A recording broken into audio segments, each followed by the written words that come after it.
بسم اللہ الرحمن الرحیم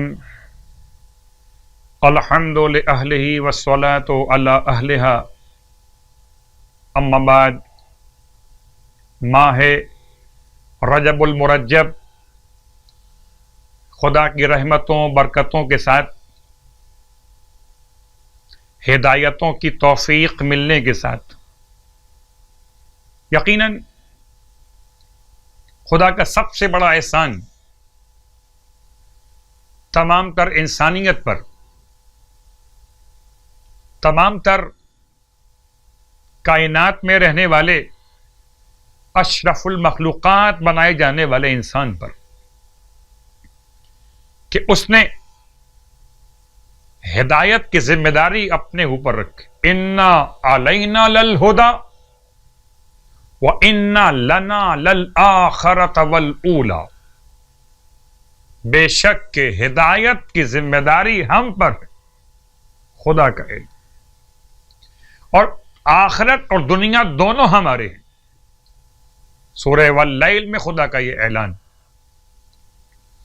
اور اسی ہدایت کے لیے تمام تر عبادتوں کا خلاصہ، کوئی عمل قبول نہیں ہو سکتا جب تک نماز قبول نہ ہو۔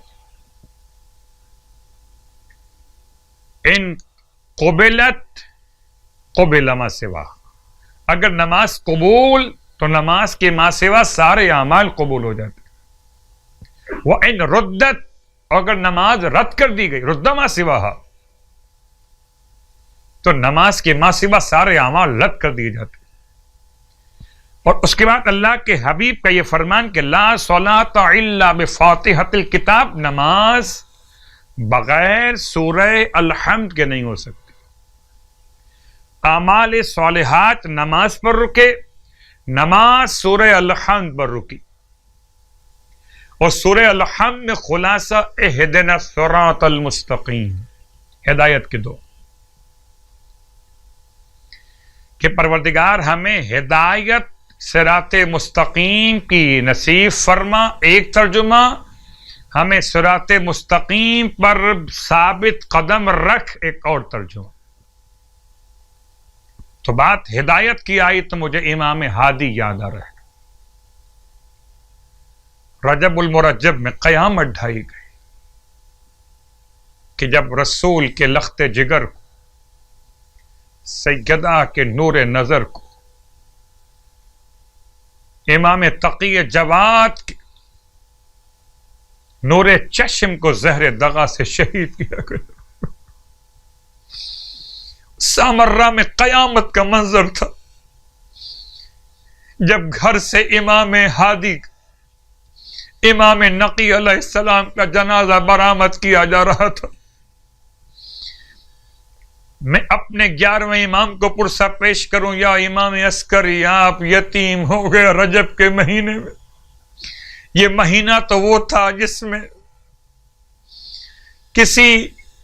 کافر کے لیے بھی امکان نہیں تھا کہ وہ جنگ کا آغاز کرے۔ ہاں، اس محترم مہینے میں جب لوگ جنگ بھی نہیں کرتے تھے، امام کو شہید کر دیا گیا۔ بس اتنا کہوں، مولا آپ نے اپنے بابا کا جنازہ سامرہ میں اٹھایا، مجمع جمع تھا، گھر سے جنازہ بڑی شان سے اٹھایا گیا، مولا یتیم ہوئے،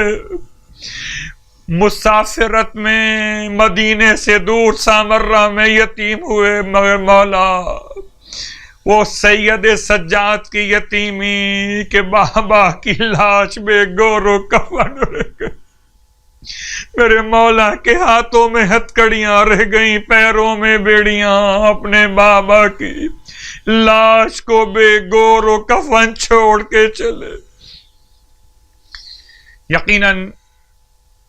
ربط مصائب کے ساتھ دعا کی التماس کے مالک امام ہادی علیہ السلام کا واسطہ میں سیام اور قیام کی توفیق عطا فرمائے۔ امام علیہ السلام کی سیرت میں جملہ آپ کی خدمت میں بیان کر دوں کہ امام ارشاد فرماتے ہیں انسان کو پیدا کیا گیا صرف عبادت اور علم کے لیے، تو آئیے عبادت امام کے نام سے انجام دی جائے۔ تیسری رات رسول خدا صلی اللہ علیہ وآلہ وسلم ارشاد فرماتے ہیں اگر کوئی تیسری شب میں 10 رکعت نماز پڑھے 2 رکعت کر کے تیسری شب کی نیت سے، جس کی ہر رکعت میں علم کے بعد 5 مرتبہ سورہ نصر کی تلاوت کرے، اس نماز کا ثواب یہ کہ نماز پڑھنے والے کے لیے خدا بہشت میں ایک محل بنائے گا، اس کی لمبائی اور چوڑائی اس دنیا سے 7 گنا زیادہ ہوگی۔ ایک منادی آسمان سے ندا دے گا کہ بشارت ہے خدا کے دوست کو جو کرامت عظیم رکھتا ہے، اور انبیاء، صدیقین، شہداء اور صالحین کی رفاقت میں شمار کیا جاتا ہے۔ اور اس کے ساتھ ساتھ تیسرے دن کے روزے کے ثواب کے طور پر روایت سرکار ختمی مرتبت صلی اللہ علیہ وآلہ وسلم ارشاد فرماتے کہ جو شخص بھی 3 دن کے روزے رجب کے مکمل کرے گا، من ساما من رجب 3 ایام جعل اللہ بینہ وبین النار خندقا، اللہ تعالی اس کے اور جہنم کے درمیان ایک خندق اور حجابن، ایک حجاب قرار دے گا کہ اس خندق اور حجاب کا جو مسافت وہ 70 سال کی مسافت کے برابر، اور پروردگار ارشاد فرمائے گا وقت افطار اس بندے کے لیے کہ واجب ہو گیا مجھ پر تیرا حق، اور واجب ہو گئی مجھ پر تیری محبت اور ولایت، اور اے ملائکہ گواہ رہنا